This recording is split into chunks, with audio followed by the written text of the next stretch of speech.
Я приветствую вас, дорогие друзья, уважаемые гости и подписчики моего канала. Всем большое спасибо, что следите за нашими встречами с Максимом Гольдербом. Максим, приветствую вас. Здравствуйте, Александр. С днем рождения.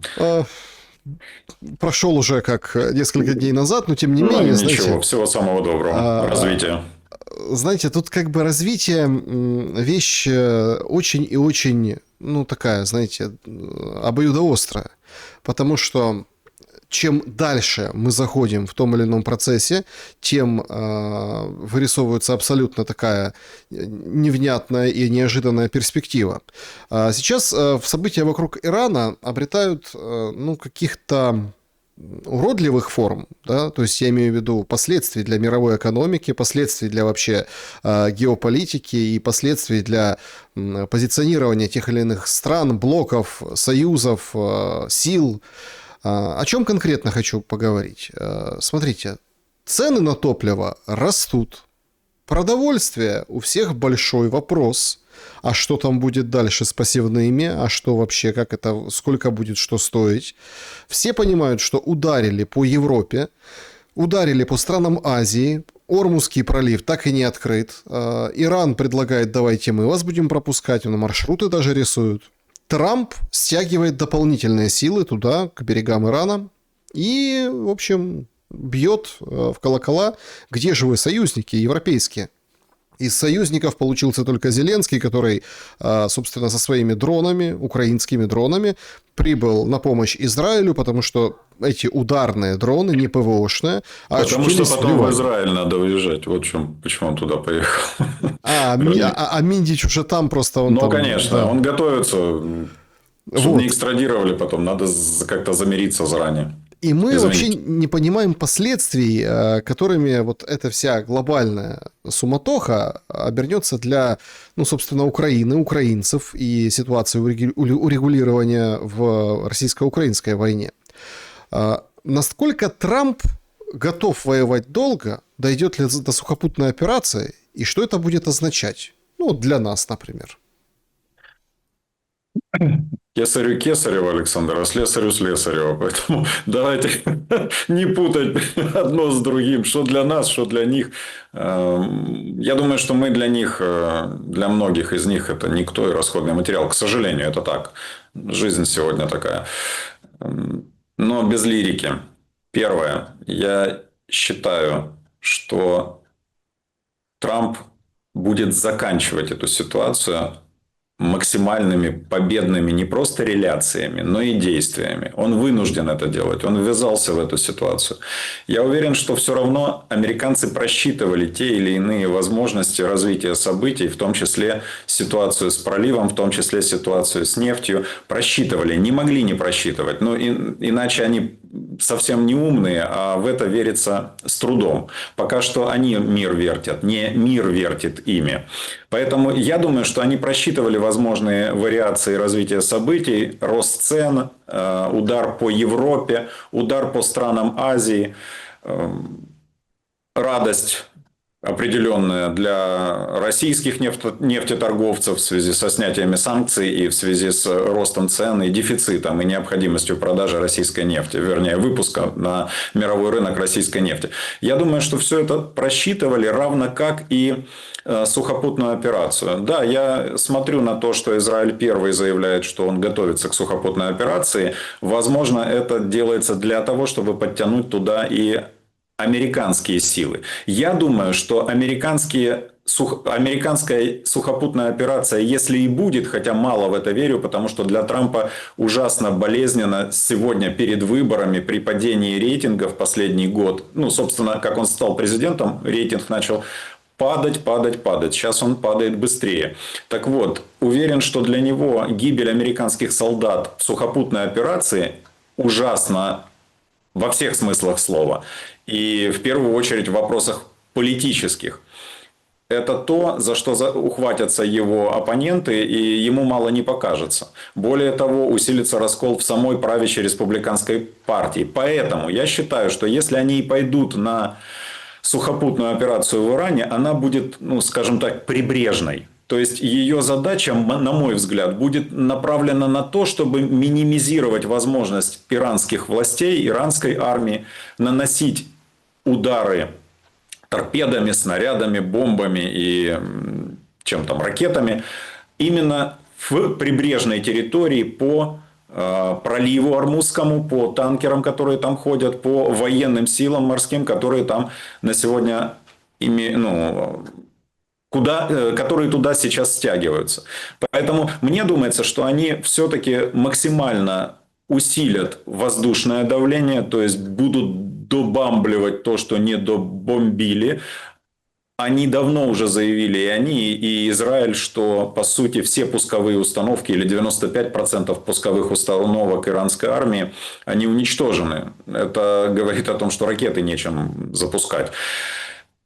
Я не уверен, так это или нет, потому что все стороны всегда в войнах врут, и врут очень сильно. Но, с другой стороны, знаете, глядя на то, как развиваются события в Иране, и как Израиль точечно уничтожает всю иранскую верхушку, можно говорить о том, что разведка, пожалуй, у Израиля работает классно. И дело свое знают. И думаю, что если они разведали накануне войны, где находятся эти пусковые установки, то думаю, что при мощи американских бомбардировщиков этих пусковых установок, возможно, уже действительно нет. Резюме. До сих пор уверен, что Трамп максимально будет стараться не идти на войсковую операцию сухопутную, а если и пойдет, то это будет максимально прибрежная сухопутная операция для того, чтобы установить контроль за прибрежными зонами и берегом Ирана, островом вот этим, который имеет стратегическое значение. Полагаю так. Теперь дальше. Цены, как вы правильно сказали, растут. На этом зарабатываются огромные деньги, в том числе Америкой. Поэтому говорить о том, что верхушка Америки сильно страдает от происходящего, я бы не стал. Посмотрите на недавнее голосование в Сенате. Когда попытались заблокировать возможность Трампу продолжать войну в Иране, 53-45, если я не ошибаюсь, цифры против того, чтобы блокировать Трампу дальнейшее руководство операцией в Иране. То есть говорить они в телевизор могут одно для своих избирателей, а голосовать они должны и будут голосовать правильно в интересах огромного американского бизнеса. Стратегически в чем нанесен удар Америке? У нее есть свои запасы топлива, у нее есть своя нефть, у нее есть сегодня венесуэльская нефть. Да, я знаю, там читал специалистов, что это немножко не та нефть, она тяжелая, ее надо там перерабатывать, для этого нужны заводы и так далее и тому подобное. Да, все это понятно. И все-таки эта нефть у них есть, и она под контролем. Это раз. Два. Вы правы в том, что в Америке сегодня в том числе растут цены. Я смотрел недавние котировки. За месяц последний у них цена на галлон бензина на заправках выросла на 20-25%. Для американцев это очень много. Аналитики их говорят о том, что там, где и сейчас составляет 3,3-3,5 за галлон. А до этого 2,7, 2,5. Ну, то есть достаточно существенно. Аналитики говорят, что для американцев психологически ненормальная отметка – это 4 с хвостиком, 4,2, по-моему, или 4,1 доллара за галлон. Но здесь один мой ответ есть. Вам известно, что я сторонник нормального современного социализма и правильного места государства в жизни людей, а именно государство мерила, государство, задача которого уравновешивать ситуации. Так вот, то, что происходит сейчас в Америке, это яркий такой пример хищнического оскала капитализма. В каком смысле? Они говорят, у них спрашивают, почему для американцев растет стоимость на бензин? А их боссы американские отвечают, ну так на рынке же на мировом бензин растет, нефть растет, мы туда будем продавать, нам это выгоднее. То есть им плевать на собственный народ, они готовы продавать нефть и бензин за рубеж и на этом зарабатывать большие деньги на сегодняшних качелях. И государство здесь, их государство, выступает в очень убогом виде. Оно не является здесь судьей, оно не является здесь уравновешителем проблем. решателем проблем. Вместо того, чтобы запретить, допустим, экспорт нефти, бензина, мазута, там, соляры из Америки и насытить внутренний американский рынок по нормальной цене, тем более перед выборами в Конгресс. И государственная машина этого не делает. Это обычная ситуация со страной, которая живет исключительно наживой. В головах только нажива. Я хочу привести небольшой ретроспективный пример по Украине. Мы же все время с вами любые вопросы поднимаем именно с точки зрения нашей страны. Что с ней будет, как было, ну и так далее. Так вот, аналогичный пример по Украине. Майдан, 14-15 год. Порошенко с Яценюком впервые начинают задирать цены на газ, на жилищно-коммунальные услуги. Сначала это происходит в 3 раза. Они увеличивают резко в 3 раза, потом в 6. Потом в 10, потом в 12. Понятно, что здесь уже и Гройсман с Зеленским руку приложили. При них росла цена. Но я вот к чему. Вот к чему. Украина, как вам известно, имеет собственные запасы газа. Украинских запасов газа хватает на то, хватало во всяком случае до войны, чтобы полностью обеспечивать, еще раз, полностью обеспечивать потребности каждого украинского домохозяйства. Не для экспорта, не для бизнеса, но для всех нас, граждан Украины, украинского газа хватало. При его себестоимости добычи где-то в 1000 гривен, пусть 1200, пусть 1500 с налогами, я сейчас по памяти просто эти цифры поднимаю, пусть 1500. Нам его с вами тогда продавали по 7500. Нам наш с вами газ продавали по 7500. А теперь внимание насчет дикого капитализма. У одного из соросят, который тогда возглавлял нефтегаз, спросили: слушай, подожди, украинского газа хватает. Украинские домохозяйства разоряются. Денег мало.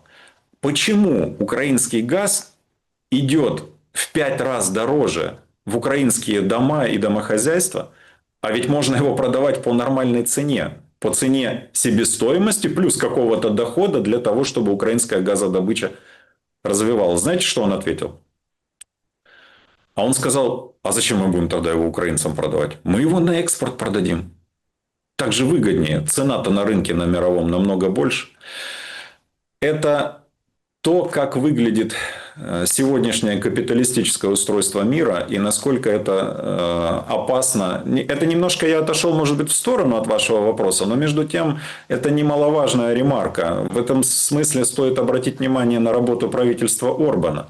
Они запретили, как только начали колебаться цены на мировых рынках на нефть, они запретили экспорт из Венгрии продуктов переработки нефти. И это абсолютно правильно, это абсолютно логично с точки зрения того, как государство должно заботиться об интересах собственных граждан.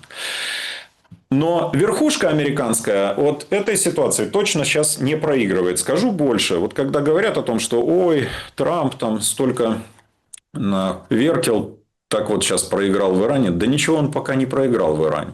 Они выпустили огромную массу денег. Эту огромную массу денег они превратили в оружие. Это оружие они выпулили в Иран. До этого использовали его по Венесуэле.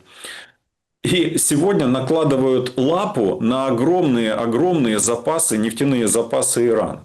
Да, мы с вами, сейчас скажу, 3 недели назад, по-моему, обсуждали ситуацию с Ираном и говорили о том, что Персия, древняя нация, Ахеменидская династия, правила ей на протяжении нескольких сот лет. Нация с традициями, нация постоянно воюющая. И не так просто будет ее взять и победить в иранских горах и на иранских плато. Тем более, что это 90 миллионов человек. Как оказалось, очень сплоченных человек. Сплоченных верой, в первую очередь, традициями. И именно это останавливает американцев от того, чтобы ввязываться в сухопутную войну, чтобы не положить там много своего народа. Но при всем при этом, я думаю, что оценки и Израиля, и США по поводу того, что Иран много уже претерпел, и военная машина Ирана сильно сломана, я думаю, это правдивые оценки. Поэтому при правильно проведенных, красивых, простите меня за подобное прилагательное, но между тем, в военных штрихах, которые могут сделать американцы, они могут вполне потом своему избирателю рассказать о том, что да, у нас все получилось, войну мы выиграли, военную машину сломали, а те, кто против, или дураки, или мудаки. Это первый блок. Второй блок. Да, действительно, основным терпилом, кроме Ирана, во всей этой ситуации оказалась Европа. Они всю свою конкурентную экономику строили на дешевой российской нефти и дешевом российском газе. Потом, не взвешивая обстоятельства и ситуации, не диверсифицируя абсолютно поставки, они взорвали поставки, прекратили поставки российской нефти и газа практически, начали их пытаться заменять поставками газа с Ближнего Востока и сжиженного, и нефти и газа от друзей американцев в 3-4 раза дороже, чем российский. Кое-как по инерции европейская экономика это еще терпела несколько лет подряд. Кое-как, потому что она на самом деле была жирненькая, такая с накоплениями, домохозяйства все европейские были. Но это очень быстро подходит к нулю. Сбережения тают. И сегодня диверсификация не работает. СПГ с Персидского залива не идет. Нефть не идет. И Европа сегодня становится... Я веду вектор уже к вашему вопросу. Нам что с этого рая, да? Украине в смысле. Европейская экономика стагнирует, об этом говорят все. Да, кое-какие страны диверсифицировали вопросы поставки энергоносителей, допустим, Испания, до недавнего времени Венгрия со Словакией, но тема тает на глазах, и кошельки европейцев тают на глазах. Социальные обязанности у государств и у бизнеса европейского огромные. Иммигрантская политика провалена. Они запустили сюда огромное количество нахлебников и не знают, что теперь с этим делать, не понимают. Оцивилизовать у них не получается. Это разные цивилизации, если так можно сказать. И сегодня Европа, как бы она в лице фон дер Ляйен не говорила в Брюсселе о том, что ніколи нікому ні за що, ніколи нікому ні що.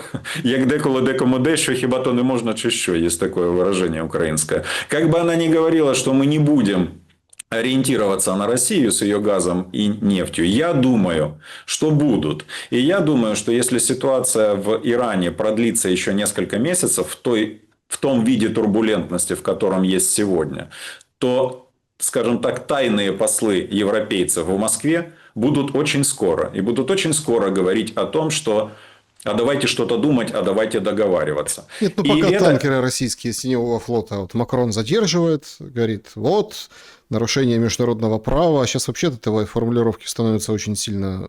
Смешно, да. Права смешно. нет, международного права нет. Причем об этом говорят сами европейцы. Да? Катя Каллас недавно сказала, что международного права как такового не существует. Кто сильный, тот и прав. Так живет сегодня мир. И когда, простите, это же просто бурлеск какой-то, когда Бессент говорит, да мы будем снимать санкции с иранской нефти, чтобы стабилизировать рынок, да. это определенный, ну это правда какой-то, правда, это сюр, да, вы бомбите Иран, да, ну как, и снимаете с иранской нефти, чтобы рынок стабилизировать. К Европе и к Украине. Смотрите, на фронте сегодня вот яркое сообщение понесли все. FPV-дрон маленький сбивает К-52 вертолет.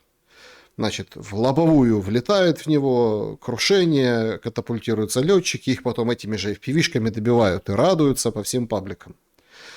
Есть еще там такая информация, посмотрим, как она подтвердится или нет, что полностью Купянск ВСУ перешел под ВСУ полностью, то есть сопротивления там нет. И вот то есть Зеленскому с чем, по большому счету, ехать, ну, отправлять гонцов в Майами. Песков сегодня комментировал эту ситуацию. Он, ну, судя по всему, в общем, россиян там не будет. То есть это не трехсторонняя встреча. Это будет опять-таки Украина и Америка, да, и вот на этом фоне, на фоне Ирана, я подчеркиваю, это прям очень важно, потому что там же Уитков и Кушнер, Они же там обделались как переговорщики. Они попытались там в первые дни, вы помните, да, вот это Витков объяснить, да нет у них там ядерное оружие, да вот они были готовы, да там еще пару недель. Ну вот вчера выходит Тулси Габбард, говорит, так нет и не было, и в общем, ребята, это как бы это все сказки Венского леса, нет там ядерного оружия, то есть она полностью разбила вот эти все оправдания, те, которые были тогда. То есть переговоры Америка по Ирану проводила для прикрытия вот этой готовящейся акции. Да? Во что она переросла, мы вот поговорили с вами. Не получится ли так в Украине? И условно, сможет ли делегация гонцов Зеленского убедить Соединенные Штаты Америки, смотрите, как мы классно воюем, как у нас все хорошо, фронт не двигается, НПЗ бьем, обезжириваем там секторы экономики, в общем, классно все, давайте еще повоюем, и, в принципе, как бы затянет этот процесс. Или на фоне Ирана сейчас США лучше бы закончить это все и сказать Зеленский цыц, и быстренько все, и, в общем-то, подытожить. Простой американский Кент – это этот подчиненный Толси Га. Помните, раньше было? А что курю? Курю я сигареты, простой американский Кент. Так вот, этот Кент, простой американский, в данном случае оказался бывшим уже руководителем антитеррористического центра и подчиненным Габбард. Да? И он до этого за день или за два сказал, что да не было там никаких серьезных разработок ядерного оружия. А до этого, помните, Александр, мы с вами говорили, Гросси об этом говорил, директор МАГАТЭ. А до этого мы с вами говорили о том, что все это просто финтикос насчет того, что Америка туда идет спасать мир от ядерной навалы, как по-русски. Ну, вы поняли. Вот. Мы тогда четко назвали, что речь идет о контроле за крупнейшими месторождениями нефти. Под хороший предлог для их избирателя, ни больше, ни меньше. Теперь насчет Зеленского. То есть мы не ошиблись с вами. Теперь насчет Зеленского. Несомненно, Зеленский будет говорить о том, что он еще готов воевать. Людоловы готовы людей ловить и отправлять на фронт. Оружие ему должны профинансировать европейцы. И он готов. Его замечательная, в хорошем смысле слова, бывшая пресс-секретарь Юлия Мендель недавно сказала, что Украине нужен мир, Зеленскому нужна война. То есть то, о чем мы говорили с вами, наблюдая за ним со стороны, сказал человек, который знал его голеньким и отлично, ну, я имею в виду как пресс-секретарь с этой точки зрения, в переносном смысле, которая великолепно знала его нутро, наблюдала за ним вблизи, понимала его суть. Она великолепные посты сейчас пишет. Я удивлен, что в стане Зеленского были нормальные люди. Я думал, в основном все ненормальное. Но между тем. Так вот, он, конечно же, будет говорить о том, что он готов дальше шурудить палкой в этом костре, отправлять туда людей на это побоище и так далее и тому подобное. И вы правы, он будет привозить туда интересные примеры. Ну, допустим, за одну ночь более 500 дронов сбило российское ПВО, как они отчитываются у себя там.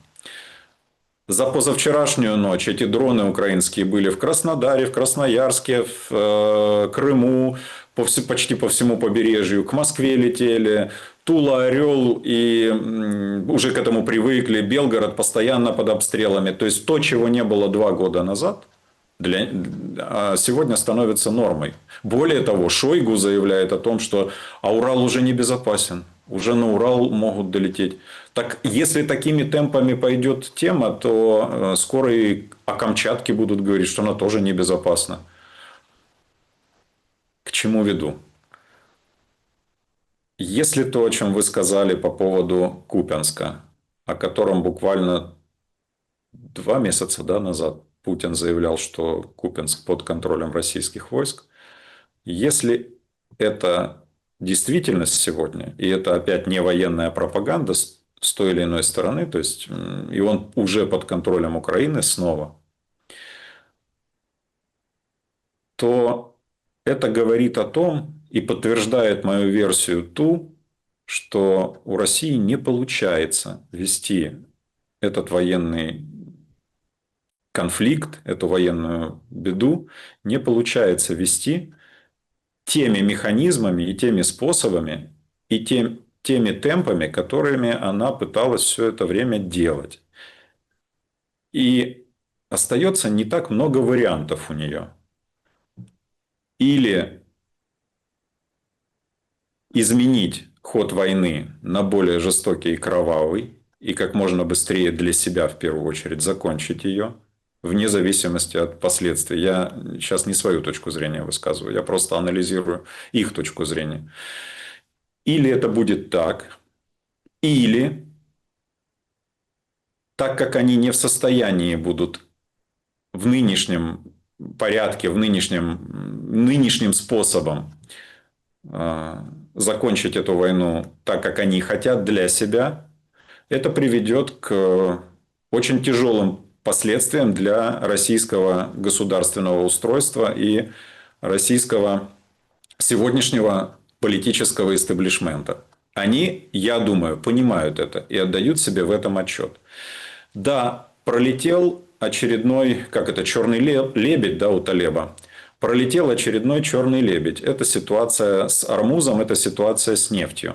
Да, и тут вопрос не только в том, что Россия может сегодня нефть продавать без ограничений и по большей цене. Тут вопрос в том, что Европа может приползти на коленях, если ситуация с Ормузом будет продолжаться, и ситуация с Ираном, может приползти на коленях и сказать о том, что мы готовы пойти на любые сделки и соглашения, остановить любое финансирование для Украины, какие бы там классные видосики не снимались, чем там вы говорите, с вертолетами, с дронами, какие бы карты в онлайне не показывали, но мы готовы все приостановить и отдать эту тему в ваши интересы, уйти оттуда с нашими интересами, в том случае, если нормализуются поставки энергоносителей в Европу. Повторюсь, как бы не говорила обратная фон дер Ляйен, правящие круги Европы все больше и больше слушают Орбана, слушают Фицо,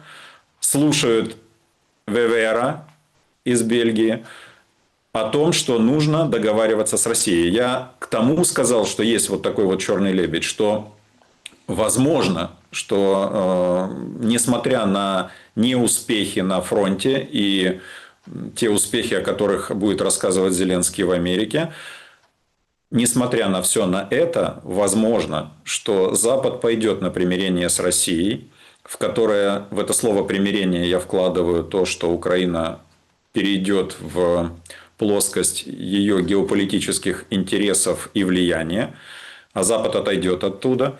И тогда, возможно, ситуация в 2026 году для Украины закончится максимально бескровно. Я все равно настаиваю на том своем предположении, что если в 2026 году, в ближайшее время, мирный договор не будет подписан, при давлении Трампа, как вы правильно заметили, при торгашестве Европы, а Европа всегда готова была поступить так, как ей выгодно, а не кому-то там, а не каким-то там индейцам. Так вот, если этот договор не будет подписан, при всех обстоятельствах, которые сегодня складываются, Россия изменит способ и характер войны в Украине. Я в этом уверен. У нее, на мой взгляд, иных вариаций нет. Кроме всего прочего, рекомендую тем, кто возражает против подобной идеи или версии, внимательно посмотреть на некоторые макроэкономические показатели России за 2025 год и начало 2026. И вы увидите, что сегодняшние дыры в экономике настолько увеличились, что разница в цене на нефть может не компенсировать эти дыры. А компенсаторы нужны.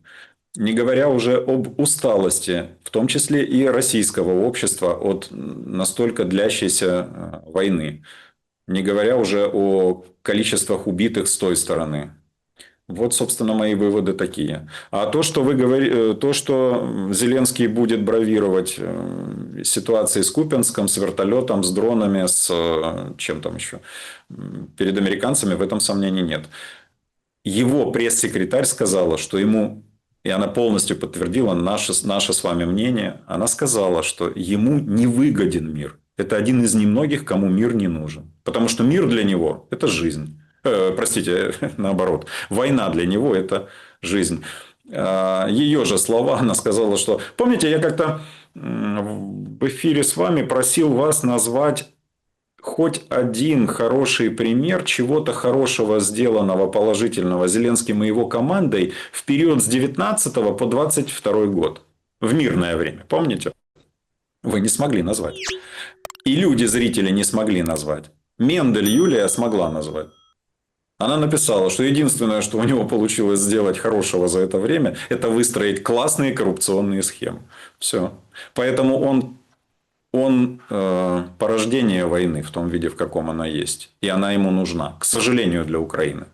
Вопрос в Трампе, несомненно, витает в облаках, потому что для него в этой связи будет выгодно показывать своему избирателю, что он победоносно прошелся по Ирану, до этого неплохо сработал по Венесуэле, сейчас душит Кубу и закончил войну в Украине. Я думаю, американский избиратель, если еще ему снизят цены за галлон бензина, будет аплодировать Трампу. В таком случае. Максим, ну тут есть как бы обратная сторона медали.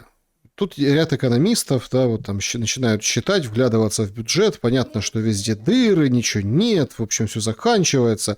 А некоторые посчитали сегодня, да, о том, что да нет, так все с этими дефицитами и кредитами. И вот потому что приехала МВФ к нам. Ну, Зеленский уехал, а МВФ приехал и говорит: депутаты, голосуйте. Ничего, подали сегодня, сообщили всем вот эти все пункты, которые устраивает МВФ, которые нужны МВФ по НДС для ФОПов, по вот эти пересылки, ну, посылки с Китая, да, вот эти товары, налогообложения. Ну, вот все подали, будут голосовать. И экономисты считают, что реально 2 года войны, ну, вот есть такой расчет, 26-й и 27-й. Это удивительным образом накладывается, как в начале недели, там, помните, неназванный слуга народа сказал, что европейцы просят повоевать еще 2 года. Украину. Да, я читал это. А если там Зеленский говорит, если вы не будете голосовать, пойдете на фронт. Потом говорит, да не это имел в виду. Ну, какая разница? Сказал, как сказал, понимаете? То есть у нас есть обрисованные четко сроки. До этого, помните, слив, который опровергал, обвиняя в фейках немецкого журналиста Литвин, о том, что на каком-то совещании Зеленский говорит 3 года, сейчас, видите, да, 2 года.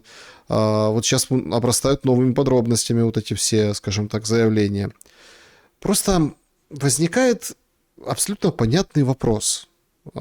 Если это все-таки война на истощение, если это истощение, да, в Украине замалчивается и, ну, собственно, закрывается на него глаза. Не было графиков отключений после вот этих блэкаутных моментов. Ну, появились и появились. Лучше, чем было, например, зимой, когда все мерзли. Солнышко пришло, вот и все, дождались, пожалуйста, весны. Зеленский сегодня выходит, говорит, а мы готовимся к следующей зиме. То есть все в порядке, понимаете? То есть жизнь идет, жизнь продолжается, люди ловятся, как бы мужики убиваются, все хорошо. Деньги зарабатываются. Действительно ли вот этот тайминг 2 года, он актуален? Потому что, смотрите, у меня, например, мое мнение, что тайминг должен быть 2 недели, условно. Ну, 2 недели. А они рассчитывают на 2 года. Вот представляете, какой разлет по тому, что из себя представляет экономика Украины, страна и так далее. Я где-то себе записывал последние цифры бюджетные. Сейчас, 1 минутку, пожалуйста.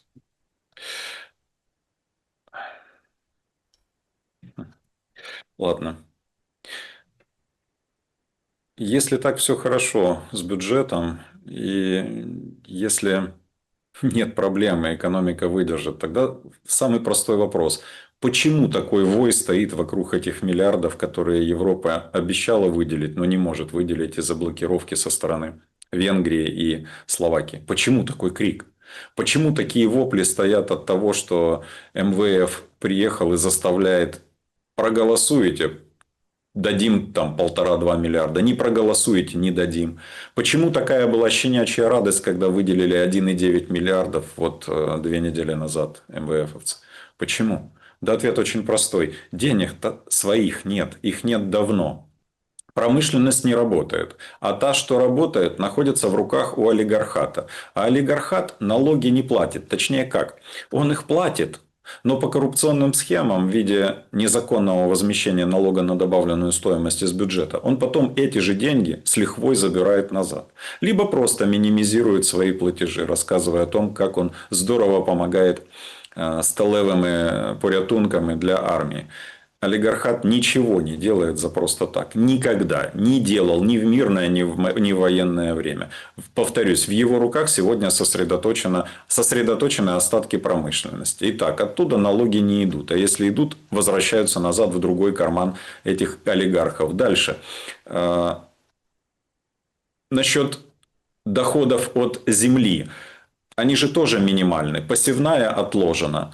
Большая или большая часть земли в руках у иностранных корпораций. Стало быть, доходы от этой украинской земли в Украину не идут. Они вывозятся из Украины. Именно, кстати, из-за этого стоял кипиш 2 года назад, когда россияне перекрыли морской путь вывоза зерна. Не потому, что Зеленский сильно переживал за Украину, а потому, что иностранные капиталисты, которым принадлежат сельскохозяйственные угодья украинские, шумели насчет того, что мы зерно не можем свое вывести, не можем его продать. Ты там смотри, ты не выполняешь свои обязательства.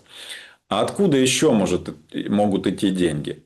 Подоходный налог с граждан, но для того, чтобы платить подоходный налог, нужно гражданам платить зарплату. А зарплату платят с доходов. А доходов нет. Единственным доходом украинского бюджета являются заемные деньги.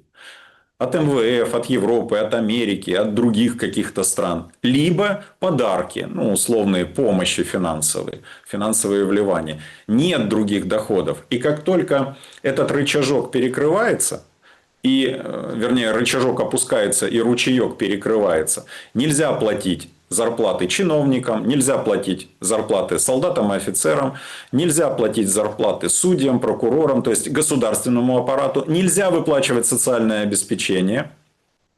Все. А с чего будет браться подоходный налог? Все сжимается в куриную жопку. Нет больше ничего. А тот бизнес, который есть, это бизнес либо коррупционный, то есть на деньгах, на разворовывании денег а-ля Миндич и Галущенки. Это раз. 2. Это бизнес незаконный, я имею в виду контрабанду. Контрабанду, чего можно туда и чего можно оттуда. Собственно, все. А какой еще бизнес сегодня рабочий? Рабочий для того, чтобы реально пополнять государственную казну в вопросах стратегического экономического планирования. Я его не знаю. Может быть, кто-то знает. Подскажите. Только сразу делайте оговорки, когда будете подсказывать на то, кому этот бизнес принадлежит. Резюме. Если финансирование от Европы или от Америки в размерах этих десятков миллиардов будет, несомненно, оно уйдет в первую очередь в горнило войны, на войну и на военную инфраструктуру, и на содержание государственного аппарата подавления, и на содержание команды Зеленского, Миндичей, Галущинок, кто там у них еще, и всех остальных. Вот для чего сегодня они бьются, чтобы им, и на содержание армии, понятно, я это сказал. Вот почему они сегодня так бьются за эти миллиарды, почему стоит такой кипиш. Если бы эти деньги не играли роли, если бы собственная украинская экономика в состоянии была бы прокормить Украину хотя бы год, никакого бы кипиша не было. Этого нет, экономики нет. Она разрушена, на самом деле разрушена. Умышленно, неумышленно, но сегодня ее состояние такое, что она не является стратегемой для того, чтобы государство Украина держалось на плаву без иностранного денежного вливания. Деньги нужны для того, чтобы их потратить на войну. Война нужна для того, чтобы остаться при власти и получить деньги. Но это все нужно узкому кругу лиц. Стране это не нужно, людям это не нужно. Долго это не пробудет, не протянет. Если сравнивать экономики России и Украины, ну, во-первых, это не нужно, это глупо, да, потому что это глупо. Это экономики в разы отличающиеся друг от друга. Российская экономика – экономика самодостаточная, даже если страну огородить забором. Они на натуральном хозяйстве, в хорошем смысле этого слова, прокормят сами себя. И если они запустят огромные инфраструктурные проекты, то под эти проекты можно годами печатать рубли, обеспеченные вновь создаваемым валовым продуктом, добавленной стоимостью, и не будет ни дикой гиперинфляции и так далее. Я думаю, что это точно так же прорабатывается. В России есть другая проблема, о которой они молчат, а это чрезвычайно важная проблема. На государственные решения этой страны влияет их класс олигархата.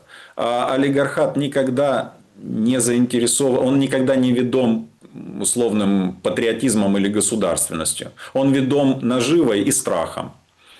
Но это долгая история, сейчас не об этом, а история о том, что даже русская экономика, и это очевидно сегодня, ну, как мягко говоря, не хочет больше долгого продолжения такого типа войны. Я в этом не сомневаюсь. Когда это было, что в российских средствах массовой информации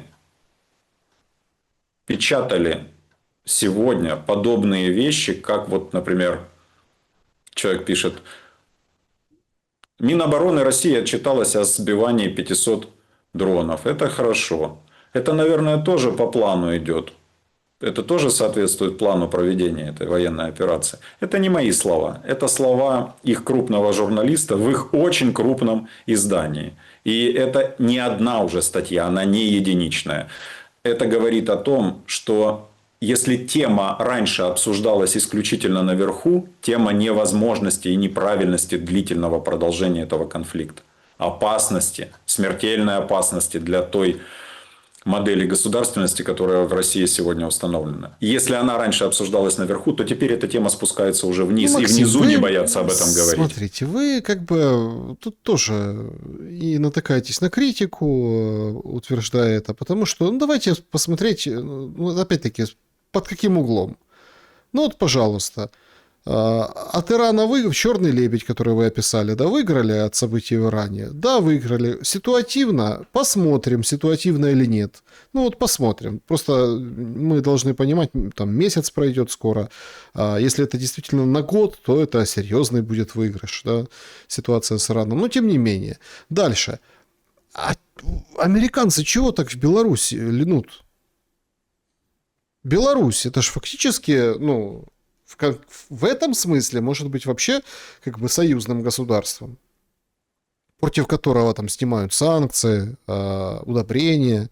Да-да, я читал. Ну, то есть Лукашенко вообще выходит и говорит: я предложил как с Ираном закончить свое видение, свои идеи, разглашать не буду, но как бы, потому что и там наши люди. То есть Лукашенко уже с Ираном Трампа мерит, понимаете?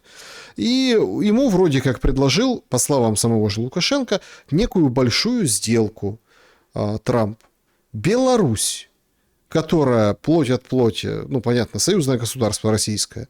То есть то, что условно, да, вот вызовет, например, какие-то волны чего-то там, ну, там, негодование, если условно завтра Путин и Трамп встретятся, и Трамп скажет: я отменяю все санкции с России, все. То есть, да, мы на это не обращаем внимания. Угу. Так он это сделает через Беларусь. Понимаете? И все это прекрасно понимают, игру Лукашенко в этом отношении.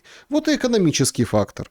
Вы имеете в виду, и тогда Россия опять сможет играть в долгую? И так будет играть... Подождите, она и сейчас может играть в долгую. Потому что с точки зрения экономики есть куда и как продать то, что они хотят продать. С точки зрения военной есть от кого и как получить. Он маленький Ким Чен Ын, ну, он как крупненький, конечно, не маленький. Он и снарядики может подкинуть, и войска мы это видели. Он музей открывает вообще в честь подвигов своих в Курской области, своих солдат. То есть мы как-то, понимаете, как-то вот это вот выглядит достаточно все, ну, однобоко, что ли. А вот эти дроны, которые летят и поражают в количестве 500 штук, они же что делают? Они только злят, только сплочают. Он как Иран, только сплочают. А Орбан сегодня назвал вот эти атаки по Краснодарскому краю, которые вы приводили в пример, да, вот на голубой турецкий поток, как террористический акт против себя, потому что, ну, это ветка, да, куда там идет энергоносители. Тут же тоже, понимаете, как развернуть эту ситуацию. А как ни разверни, Александр, смотрите, если как ни разверни, доходы от нефтедолларов не закрыли небо. И Краснодар не защищают, и турецкий поток тоже. Более того, с каждым разом и с каждым годом, или с каждым месяцем, как хотите, атаки со стороны Украины туда усиливаются. И их, ну, если можно применить это качественность или прицельность, да, она, опять же, беру в кавычки, потому что это все смерть, но между тем, с точки зрения военной, несоизмеримо улучшается. И просто получение нефтедолларов не решает вопросы безопасности собственных граждан, гибели военных, безопасности тех или иных газовых потоков, безопасности НПЗ, военных предприятий. Не решает. И эта проблема не решается таким образом, что ну, мы дороже нефть продадим, заработаем $1 триллион, и у нас все будет хорошо. Не будет хорошо, потому что под боком происходит иная ситуация. И все же началось с того, что ну, иносказательно, ну, в общем-то, Путин сказал, что у нас под боком другая ситуация. И вот эта другая ситуация сегодня развилась в ту, что 500 дронов еженочно сбиваются. И они летают по Краснодару и по другим регионам. Поэтому истощение не сработает. И кто сказал, что общество от этого сплачивается? То, что я читаю в их средствах массовой информации, говорит о другом. О том, что это вызывает уже как минимум раздражение. Ну, подождите, Украину 4 года бомбят по воздуху и дронами, и раздражениями окутаны все города и веси. Вы же видите этот цирк, когда Зеленский отправляет туда бойцов на Ближний Восток, а у нас шахед один, ну, дрон Герань, да, один, пролетает 5 областей и попадает там четко куда-то, куда, понятно, не говорят, во Львове. Или там в здание СБУ во Львове. Раз – и попал, понимаете? А у нас такие классные ПВОшники, которые, собственно, вот готовы поделиться опытом. И ходят, пишут в газете The Times, что как это они вообще могут по $1 миллион выстреливать из Патриота по шахеду. Или, например, там 6 миллионов ракету запускать по какому-нибудь там. И локаторы у них неправильно стоят. Ну, вот это вот выделываются, понимаете, в газете интервью с нашими этими инструкторами-ПВОшниками, которые уже там. Понимаете, почему? Тут опять-таки это совершенно другая грань вот, происходящего. И что? Зеленского скинули? И что? Призвали войну закончить эти люди, которые там чем-то недовольны какими-то шахедами, прилетами, убийствами детей? Нет. Этих людей сегодня очень мало. Вы же отлично понимаете, что пассионарные люди погибли в первые годы войны. Те, кто пошел на фронт. А те, кто начал сопротивляться, погибли в тюрьмах СБУшных. Либо были вынуждены уехать из страны. Это пассионарные люди. Вслед за ними уехало огромное количество мужиков, которые не хотели погибать. И живут сегодня в других странах. Вопрос, кто остался, кто должен сбрасывать, как вы говорите, Зеленского? Кто? Войска полностью зависимы сегодня от денег, которые Запад дает на ведение войны. А посредником между войсками и Западом в получении денег является Зеленский.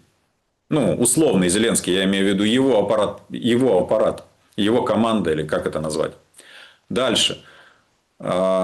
Механизм карательный полностью в руках у Зеленского. Суды выносят те приговоры, которые говорят им СБУшники. Люди сидят годами в камерах без суда и следствия просто за то, что они иначе думают. Многих убили. Так кто будет сбрасывать, как вы говорите, этот режим? То есть вы считаете, что в России есть кому сбрасывать, а в Украине уже не осталось? Я так не сказал. Я же вам говорю, я же вам аргументирую. еще раз, 500 дронов, 1000 дронов по Российской Федерации не заставят Российскую Федерацию закончить войну не на своих условиях. Вы согласны с этим утверждением? Я согласен с этим утверждением. Но к этому утверждению я добавлю свое утверждение.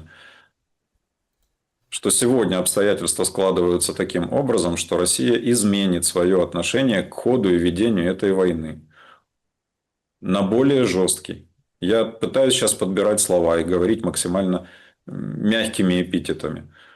Именно потому, что психологически, ну тут масса вариантов, вернее не вариантов, а пунктов, в том числе психологически очень сложно начинает обществу быть объяснимым такое долгое ведение войны. Психологически очень тяжело объяснять обществу, почему 2 года назад или год назад не было этих самых дронов, а сегодня они есть во всех, на всех территориях Российской Федерации. Тут теперь касательно макроэкономических показателей. Да, вы говорите о том, что сверхприбыль от продажи нефти даст или может дать свои результаты. Несомненно, даст. Она наполнит бюджет и залатает определенные дыры. Но когда я вам говорил о том, что экономика в России тоже претерпевает, я пользовался их цифрами. Допустим, каждое третье предприятие 2025 год закончило с убытком. Еще раз, каждое третье. А 50% малых и средних предприятий вообще не вкладывают деньги в развитие своего бизнеса и своих производств, потому что не верят в это. И это не мои цифры, это цифры российской статистики. Давайте, И смотрите, это чтобы было это понятно. Давайте сравнивать сравнимое. Вот давайте попробуем. Окей. Давайте я так сформулирую вопрос. Если мы сравниваем убытки, я в самом широком смысле этого слова беру, убытки российской стороны с убытками Украины, мы не можем сравнивать. Это вы сказали выше. Давайте тогда с убытками Европы сравним. Насколько долго сможет, ну, условно, Европа противостоять через Украину или наконечником Украины в вот этой, скажем так, вот этой гонке на истощение? с точки зрения индикаторов, таких как валовые продукты, европейская экономика во много раз больше экономики России. С точки зрения кризисной сопротивляемости, мы с вами говорили об этом выше, европейская экономика не то чтобы ущербна, но она чрезвычайно зависима и чрезвычайно ранима. И мы тоже об этом с вами говорили. Экономика, которая без каких-то компенсаторов выстраивалась на получении дешевого топлива из России, и которая потом сама отказалась от получения этого топлива, при этом оставив всю надстройку экономическую такой, какой была, не перестроив ее, понятное дело, чрезвычайно уязвим. Российская экономика потенциально огромна. Просто в силу того, какие запасы природных богатств и ресурсов есть у этой страны. Потенциально. На сегодня, я думаю, и, кстати говоря, это не мои слова, это слова недавно, сейчас, кто-то из самых высоких русских бонс об этом говорил, что капитализация российской экономики соответствует капитализации Нью-Йорка.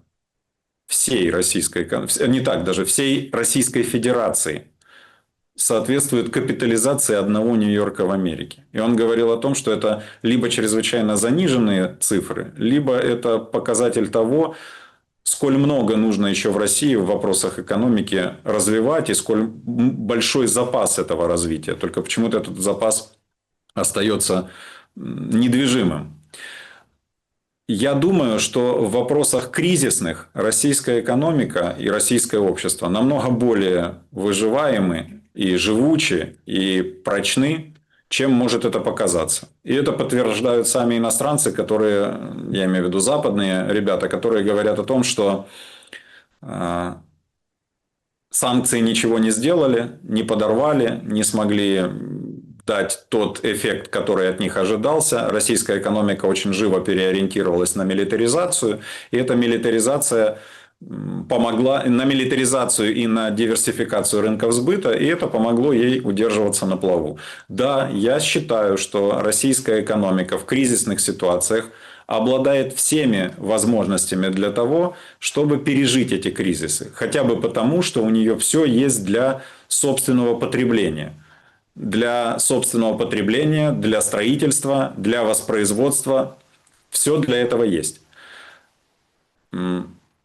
Вопрос только в том, захочет ли российское общество при негативных внешних факторах, а негативным внешним фактором в данном случае я считаю условный железный занавес, который когда-то проходил Советский Союз. Захочет ли современное российское общество, в котором большую роль играют российские миллиардеры, олигархат, захочет ли оно вернуться во времена железного занавеса? Да не будет уже никакого железного занавеса. Пока Трамп у руля, о каком железном занавесе вы говорите? Еще раз, он идет в Беларусь. Он попускает санкции против России. Китай без визы открывают. По всей Азии ездят россияне. Понимаете, железный занавес получается, вот так вот, если посмотреть и развернуть ситуацию, как раз таки вот этим условно-цивилизованным миром. Они окуклились, и они, получается, на фоне пожаров вокруг хотят предстать каким-то, не знаю, крепостью, таким замком, стабильности, островком. Но не получается. То есть, если мы развернем, смотрите, горит Ближний Восток, горит Украина, да, там напряжение, понятно, с Ким Чен Ыном, Япония, кстати, Китай, тоже напряжение.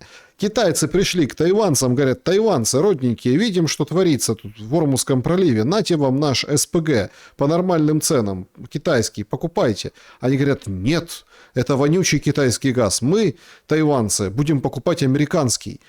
Прям один в один, понимаете, то, что произошла ситуация, которая происходила, у нас, мы вообще понимаем, о чем речь, в Украине, тех, кто там следил за газовой историей. Получается чуть-чуть наоборот. Получается, это какая-то такая железный занавес вокруг самого западного мира. Саш, я привел сейчас фразу «железный занавес» и это понятие с той точки зрения, чтобы объяснить, что в случае, если подобное бы произошло, Россия внутри, российская экономика внутри не погибли бы. И они достаточно самодостаточны для этого.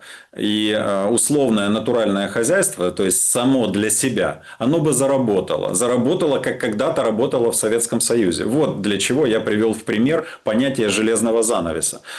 Дальше. Что касается сегодняшней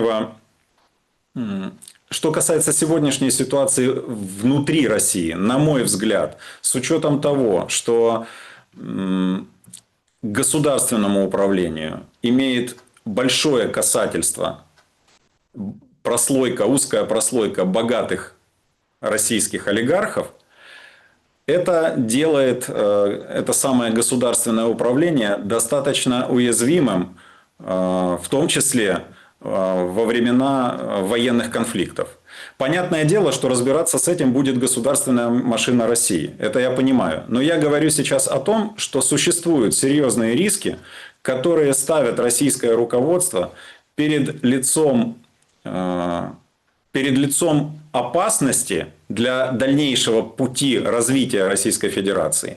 И которые в конце концов заставят или уже к этому подошло российское руководство, изменить процесс и ход ведения войны в Украине на гораздо более быстрый и более жестокий. Я это хотел объяснить своими примерами и своей аргументацией. Что же касается того, что произошло в целом сегодня в мире, вы вообще эфир начали с того, что происходит какой-то всеобъемлющий алогизм. Как пуля со смещенным центром тяжести, мировая политика носится и уничтожает экономики. И в этом смысле я согласен с тем, что экономики Запада, экономики в первую очередь Европы, страдают намного больше, чем они бы хотели, чтобы пострадала, допустим, Россия. Об экономике Украины говорить смысла нет. Этой экономики не существует. Это экономика исключительно держащаяся на заемных средствах и деньгах. Вопрос в том, как долго продлится, будет летать этот черный лебедь под названием иранский конфликт. Мое мнение такое. Я не думаю, что он будет летать слишком долго, потому что Трампу не хочется прилетать на нем на выборы в Конгресс в конце этого года. У него и так сегодня есть проблемы с внутренним избирателем, и он будет стараться их решить. Он и его команда. Вопрос, ваш вопрос или акцент на том, что идет сближение с Белоруссией, можно представить это как такое негласное сближение, еще большее сближение между командами Трампа и командами Путина.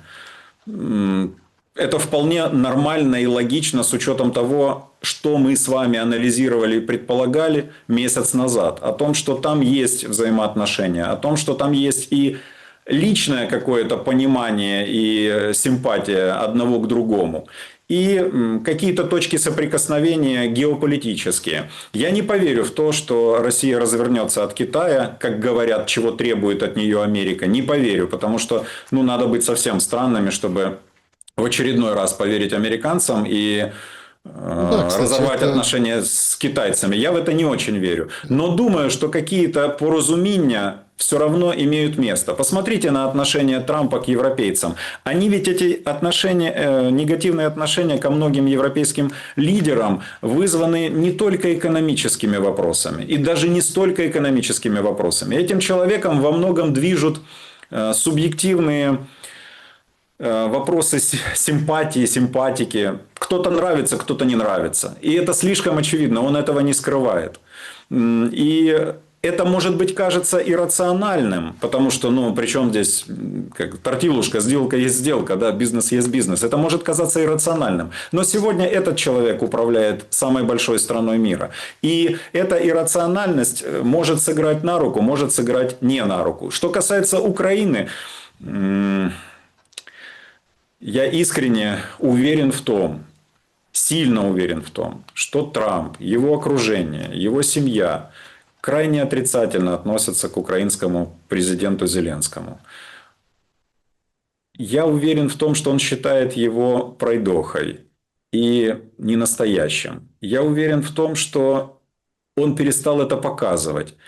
Я понимаю ваш следующий вопрос. Почему ж так долго? Почему ж терпят? Нет, у меня, знаете, какой следующий вопрос? А я думал, будет этот. Нет, знаете как, вот это вот Трамп, отношение к Зеленскому.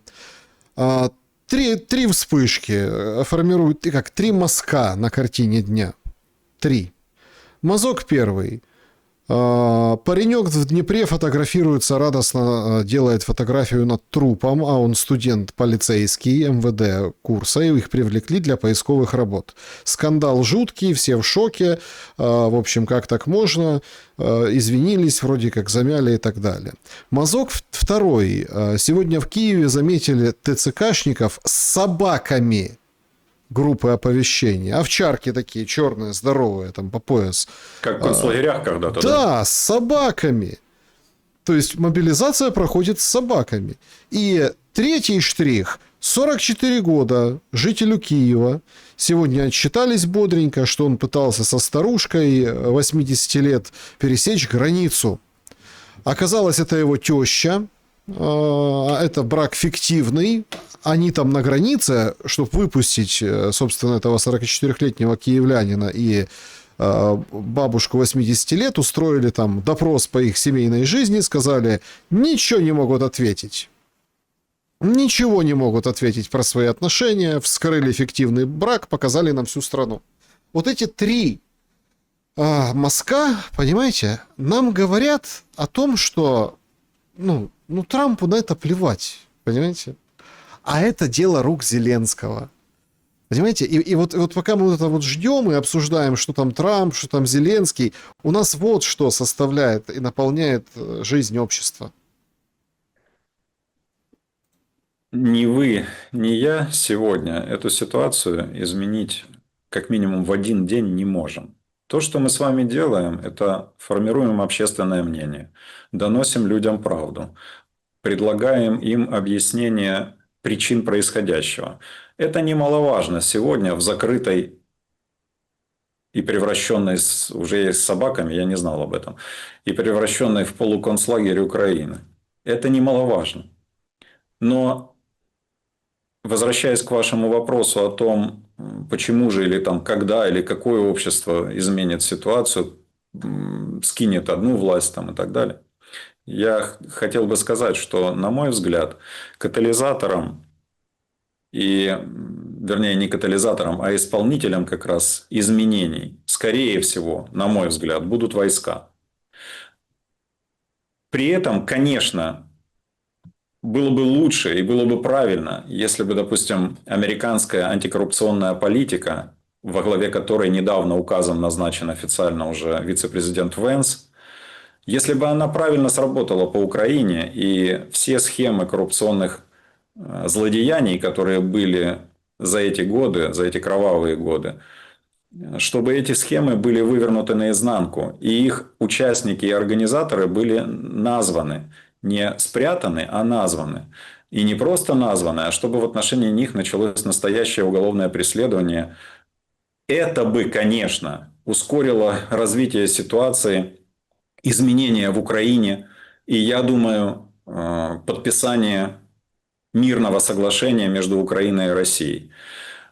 И я, и вы, и многие другие понимаем, что выгодоприобретателем войны и происходящего сегодня в Украине является режим Зеленского. Это не так много на самом деле, но этот режим сегодня защищен европейцами, их боссами точнее. Этот режим сегодня поддерживается их деньгами и, наверное, американцами. Хоть они и говорят, что они в стороне. Нет, я думаю, не в стороне. Были бы в стороне, уже бы давно ФБР рассказало, кто давал Миндичу и Галущенко разрешение на вывод этих 100 миллионов для того, чтобы их отмыть. Ну да, и не приезжал бы Шон Пен с Ермаком, не поехал бы на фронт. Да. Ну, насчет Шон Пена, это отдельная история. По-моему, он в 22-м, да, первый раз приезжал, или в 23-м? А потом, когда Трамп стал президентом, команда Маска выворачивала наизнанку расходную часть USAID. И там нашли списки расходов на Шона Пена, на Ангелину Джоли за то, что они приезжали в Украину, фоткались с Зеленским и как бы поддерживали его. Шон Пен тогда получил, по-моему, $5 миллионов по спискам расходной части USAID. И каждый, кто из этих голливудских звезд приезжал туда, получил деньги. Вероятно, вернее, в Киев получил деньги. Вероятно, деньги закончились. Вероятно, нужно было еще заработать. Ну и плюс для Ермака это такой интересный, странный, конечно, легалайз. Причем здесь Ермак, Шон Пен, Славянск. В чем связь и что хотели этим показать? Но единственное, на мой взгляд, что это показывает в глазах трезвомыслящих людей, это то, что это все фикция, шоу и очередной обман. Просто очередной обман, ни больше, ни меньше. Ну, пожалуй, так. Пожалуй, так. Да, друзья, всем большое спасибо, что посмотрели на это видео, посмотрели, собственно, послушали нашу беседу. Подписывайтесь на Максима Гольдарба. Максим, благодарю за время и мысли. Спасибо вам, Александр. Друзья, берегите себя, добра и света. Увидимся.